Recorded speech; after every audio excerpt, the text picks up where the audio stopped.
Hello friends, welcome back my YouTube channel study 78। दोस्तों, आज के वीडियो में हम लोग पढ़ेंगे क्लास 10 ज्योग्राफी का सेकंड चैप्टर वन एवं वन्य जीव संसाधन का शेष भाग। तो आइए शुरू करते हैं। भारत में वन और वन्य जीवन का संरक्षण। वन्य जीवन और वनों में तेज गति से हो रहे ह्रास के कारण इनका संरक्षण बहुत आवश्यक हो गया है। देखिए, आज वनों में रहने वाले जीव जंतुओं में तेज गति से ह्रास हो रहा है, यानी इनमें कमी आती जा रही है, जिससे इनका संरक्षण अर्थात बचाव बहुत आवश्यक हो गया है। परंतु हमें वनों और वन्य जीवन का संरक्षण करना आवश्यक क्यों है, इसके बारे में जानते हैं। संरक्षण से पारिस्थितिकी विविधता बनी रहती है तथा हमारे जीवन साध्य संसाधन जल, वायु और मृदा यानी कि मिट्टी बने रहते हैं। यह विभिन्न जातियों में बेहतर जनन के लिए वनस्पति और पशुओं में जीन्स, जेनेटिक यानी कि आनुवांशिक विविधता को भी संरक्षित करती है। उदाहरण के तौर पर हम कृषि में अभी भी पारंपरिक फसलों पर निर्भर हैं और ये सब आनुवांशिक विविधता का ही परिणाम है। जलीय जैव विविधता मोटे तौर पर मछली पालन बनाए रखने पर निर्भर है। 1960 और 1970 के दशकों के दौरान पर्यावरण संरक्षकों ने राष्ट्रीय वन्य जीवन सुरक्षा कार्यक्रम की पुरजोर मांग की। यानी लगभग इन 20 वर्षों के दौरान पर्यावरण संरक्षकों ने राष्ट्रीय स्तर पर वन्य जीवन सुरक्षा कार्यक्रम की जोरदार ढंग से मांग की, जिसके परिणाम स्वरूप भारतीय वन्य जीवन रक्षण अधिनियम 1972 में लागू किया गया। ये बहुत इंपॉर्टेंट क्वेश्चन है। भारतीय वन्य जीवन रक्षण अधिनियम कब लागू किया गया? 1972 में, जिसमें वन्य जीवों के आवास रक्षण के अनेक प्रावधान थे। सारे भारत में रक्षित जातियों की सूची प्रकाशित की गई। इस कार्यक्रम के तहत बची हुई संकटग्रस्त जातियों के बचाव पर, शिकार प्रतिबंधन पर यानी शिकार पर रोक लगाने पर, वन्य जीव आवासों का कानूनी रक्षण यानी वन्य जीवों के प्राकृतिक आवासों का कानूनी तौर पर रक्षण तथा जंगली जीवों के व्यापार पर रोक लगाने आदि पर प्रबल जोर दिया गया है। तत्पश्चात केंद्रीय सरकार व कई राज्य सरकारों ने राष्ट्रीय उद्यान और वन्य जीव पशु विहार सेंचुरी यानी कि अभयारण्य स्थापित किए, जिनके बारे में आप पहले पढ़ चुके हैं। केंद्रीय सरकार ने कई परियोजनाओं की भी घोषणा की, जिनका उद्देश्य गंभीर खतरे में पड़े कुछ विशेष वन प्राणियों को रक्षण प्रदान करना था। यानी केंद्र सरकार ने इसके तहत कई परियोजनाओं की घोषणा की। इन परियोजनाओं का मुख्य उद्देश्य क्या था? कुछ विशेष वन प्राणियों को रक्षण प्रदान करना। जैसे आप जानते हैं कौन से विशेष प्राणी? इन प्राणियों में बाघ यानी जो कि भारत का राष्ट्रीय पशु है, एक सींग वाला गैंडा, कश्मीरी हिरण जिसे कि हंगुल कहते हैं, 3 प्रकार के मगरमच्छ, स्वच्छ जल मगरमच्छ यानी जो साधारण जल में रहता है, लवणीय जल मगरमच्छ यानी जो खारे पानी में रहता है, और घड़ियाल। इसके साथ ही एशियाई शेर और अन्य प्राणी शामिल हैं। इसके अतिरिक्त कुछ समय पहले भारतीय हाथी, काला हिरण, चिंकारा जो कि एक प्रकार का छोटा हिरण ही है जो दक्षिण एशिया में पाया जाता है और यह राजस्थान का राज्य पशु भी है। अब तो 2014 से ऊंट भी इसके साथ साथ राजस्थान का राज्य पशु है। भारतीय गोडावन जो कि राजस्थान का राजकीय पक्षी है। यह उड़ने वाले पक्षियों में सबसे वजनी पक्षी होता है। अपने बड़े आकार के कारण यह शुतुरमुर्ग जैसा दिखाई देता है और हिम तेंदुओं आदि के शिकार और व्यापार पर संपूर्ण अथवा आंशिक प्रतिबंध लगाकर कानूनी रक्षण दिया है। आइए बाघ परियोजना के बारे में जानते हैं। वन्य जीव संरचना में बाघ यानी टाइगर जो कि भारत का राष्ट्रीय पशु है, एक महत्वपूर्ण जंगली जाति है। 1973 में अधिकारियों ने पाया कि देश में 20वीं शताब्दी के आरंभ में बाघों की संख्या अनुमानित 55,000 से घटकर 1,827 रह गई। यानी अनुमान था लगभग 55,000 के करीब बाघ होंगे, जो कि घटकर 1,827 ही बची। देखिए, इस घटी हुई संख्या का कारण क्या था?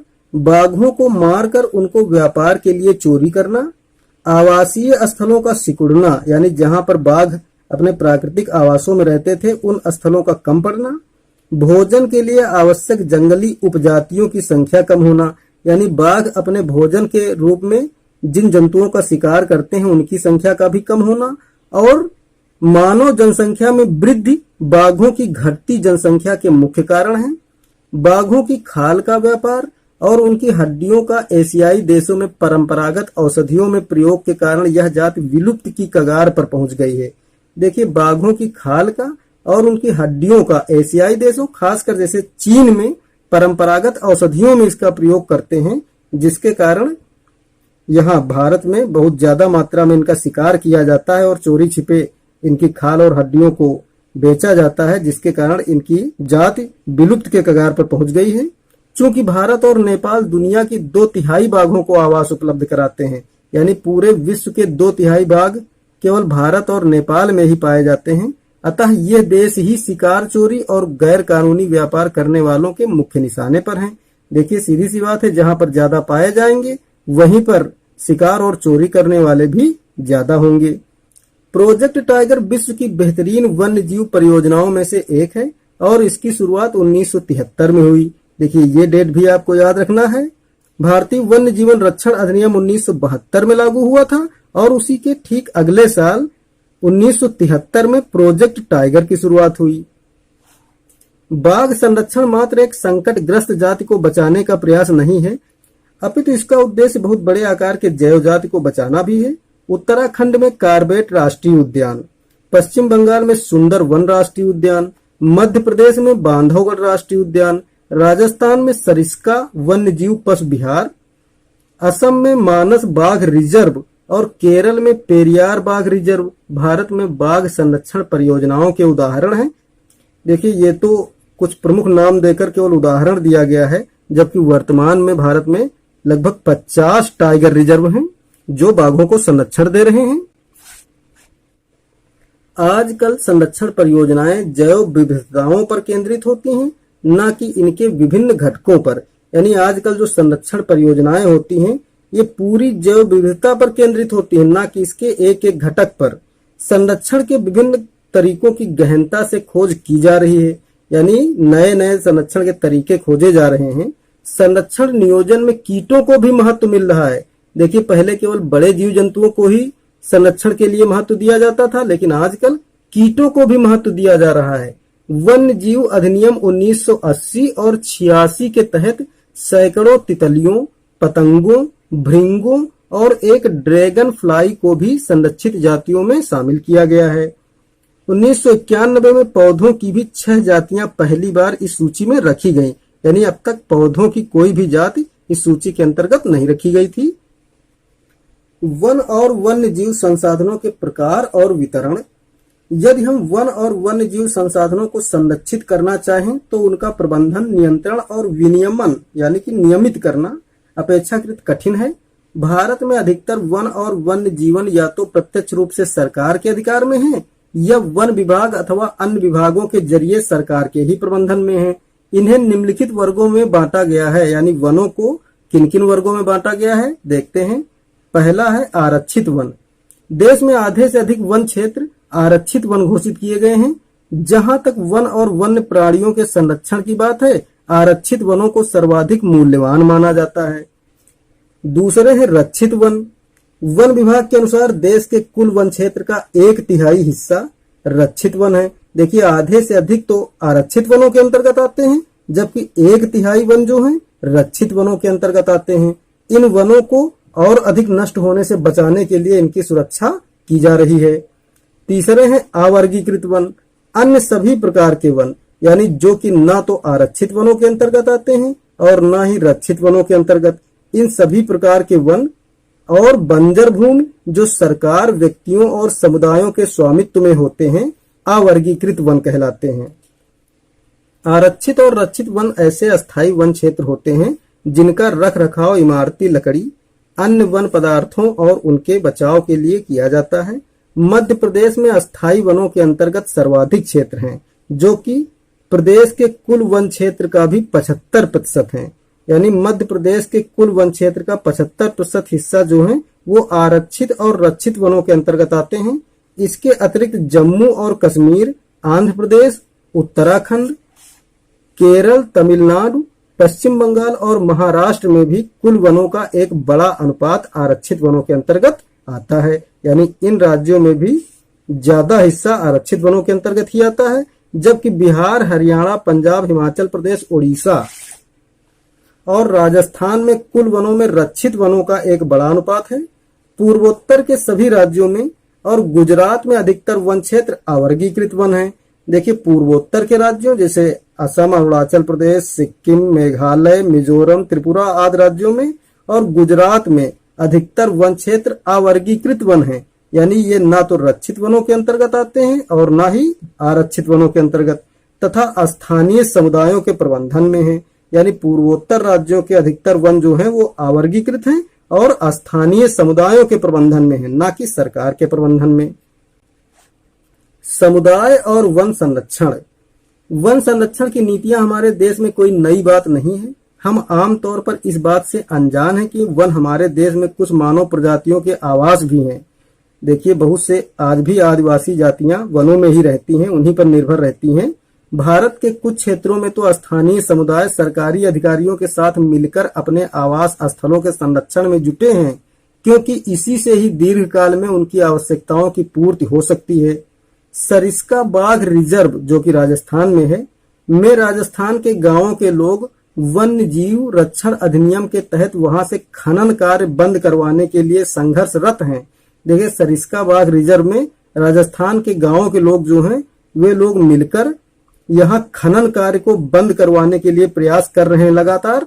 कई क्षेत्रों में तो लोग स्वयं वन्य जीव आवासों की रक्षा कर रहे हैं और सरकार के भी हस्तक्षेप को बर्दाश्त नहीं करते हैं, स्वीकार नहीं कर रहे हैं। देखिए राजस्थान के अलवर जिले में 5 गांवों के लोगों ने मिलकर 1200 हेक्टेयर वन भूमि को भैरव देव डाको सेंचुरी घोषित कर दिया है, जिसके अपने ही नियम कानून हैं जो शिकार वर्जित करते हैं तथा बाहरी लोगों की घुसपैठ से यहाँ के वन्य जीवन को बचाते हैं। तो कुल मिलाकर वनों को बचाने का ये उपाय अच्छा है। पवित्र पेड़ों के झुरमुट विविध और दुर्लभ जातियों की संपत्ति। प्रकृति की पूजा सदियों पुराना जनजातीय विश्वास है, जिसका आधार प्रकृति के हर रूप की रक्षा करना है। इन्हीं विश्वासों ने विभिन्न वनों को मूल एवं कौमार्य रूप में बचाकर रखा है, जिन्हें पवित्र पेड़ों के झुरमुट देवी देवताओं के वन कहते हैं। देखिए प्रकृति की पूजा हमारे देश में सदियों से चली आ रही है और इसका उद्देश्य ही यही रहा है कि प्रकृति के हर रूप को बचाकर रखा जाए। वनों के इन भागों में या तो वनों के ऐसे बड़े भागों में, देखिए कुछ गलत लिखा हुआ है, वनों के इन भागों में न तो स्थानीय लोग ही घुसते हैं और न ही किसी और को छेड़छाड़ करने देते हैं। यानी इन वनों के साथ किसी प्रकार की छेड़छाड़ वहां के लोग बर्दाश्त नहीं करते हैं। कुछ समाज कुछ विशेष पेड़ों की पूजा करते हैं और आदिकाल से उनका संरक्षण करते आ रहे हैं। उदाहरण के लिए छोटा नागपुर क्षेत्र में मुंडा और संथाल जनजातियां महुआ और कदम्ब के पेड़ों की पूजा करते हैं। ओडिशा और बिहार की जनजातियां शादी के दौरान इमली और आम के पेड़ की पूजा करती हैं। हम में से बहुत से व्यक्ति पीपल और वट वृक्ष को पवित्र मानते हैं, सामान्य सी बात है, सभी लोग जानते हैं, इनको पूजा भी जाता है। भारतीय समाज में अनेक संस्कृतियां हैं और प्रत्येक संस्कृति में प्रकृति और इसकी कृतियों को संरक्षित करने के अपने पारंपरिक तरीके हैं। आज भी देखिए भारत के गांवों में प्रकृति को संरक्षित करने के अपने पारंपरिक तरीके विद्यमान हैं, दिखाई देते हैं। आमतौर पर झरनों, पहाड़ी चोटियों, पेड़ों और पशुओं को पवित्र मानकर उनका संरक्षण किया जाता है।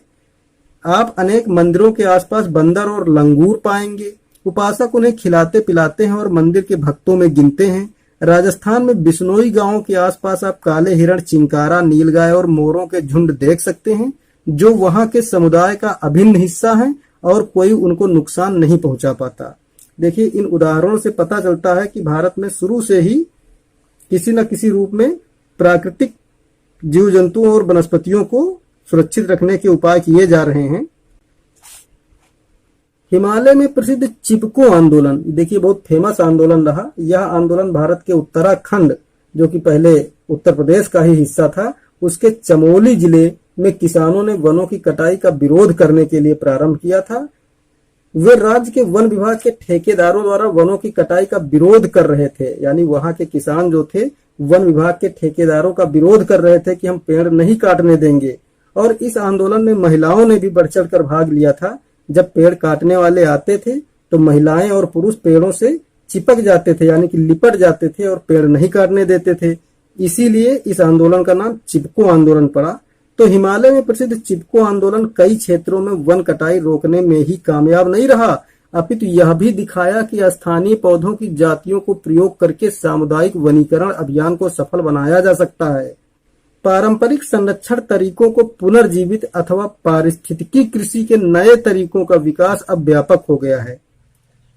टिहरी, जो कि उत्तराखंड का एक जिला है, में किसानों का बीज बचाओ आंदोलन तथा नवोदानय, ये भी एक प्रकार का संगठन था जिसका उद्देश्य था जैविक कृषि को प्रोत्साहन देना और मूल बीजों को बचाना। इन दोनों ने दिखा दिया कि रासायनिक उर्वरकों के प्रयोग के बिना भी विविध फसल उत्पादन द्वारा आर्थिक रूप से व्यवहार्य कृषि उत्पादन संभव है। अर्थात रासायनिक खादों के इस्तेमाल के बगैर भी विविध फसल उत्पादन द्वारा जैविक कृषि अपनाकर लाभप्रद उत्पादन प्राप्त किया जा सकता है। भारत में संयुक्त वन प्रबंधन कार्यक्रम हरित वनों के प्रबंध और पुनर्निर्माण में स्थानीय समुदायों की भूमिका के महत्व को उजागर करते हैं। औपचारिक रूप से इन कार्यक्रमों की शुरुआत, यानी इन संयुक्त वन प्रबंधन कार्यक्रम जिसमें कि स्थानीय लोग और सरकार ने मिलकर कार्य किया, इन कार्यक्रमों की शुरुआत 1988 में हुई, जब ओडिशा राज्य ने संयुक्त वन प्रबंधन का पहला प्रस्ताव पास किया। यानी सबसे पहले संयुक्त वन प्रबंधन कार्यक्रम की शुरुआत ओडिशा में ही हुई।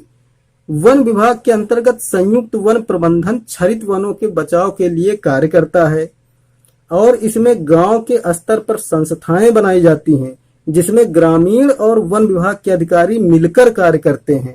इसके बदले ये समुदाय, यानी जो समुदाय सरकार के साथ मिलकर वनों के प्रबंधन में सहयोग करते हैं, मध्य स्तरीय लाभ जैसे गैर इमारती वन उत्पादों के हकदार होते हैं तथा सफल संरक्षण से प्राप्त इमारती लकड़ी लाभ में भी भागीदार होते हैं। यानी अगर अच्छी तरह से इन वनों का संरक्षण किया गया तो उससे जो इमारती लकड़ी प्राप्त होती है उसमें भी इनको भागीदार बनाया जाता है, वहां के स्थानीय समुदायों को। भारत में पर्यावरण के विनाश और पुनर्निर्माण की क्रियाशीलताओं से सीख मिलती है कि स्थानीय समुदायों को हर जगह प्राकृतिक संसाधन प्रबंधन में शामिल किया जाना चाहिए, परंतु स्थानीय समुदायों को फैसले लेने की प्रक्रिया में अभी मुख्य भूमिका में आने में देर लगेगी। अतः वे ही विकास क्रियाएं मान्य होनी चाहिए जो जनमानस पर केंद्रित हों, पर्यावरण हितैषी हों और आर्थिक रूप से प्रतिफलित हों। तो इस प्रकार हमारा लेसन वन और वन्य जीव संसाधन समाप्त होता है। यदि आपको लेसन समझ में आया है तो हमारे वीडियो को लाइक करें। चैनल को भी यदि आपने अब तक सब्सक्राइब नहीं किया है तो सब्सक्राइब भी कर लें।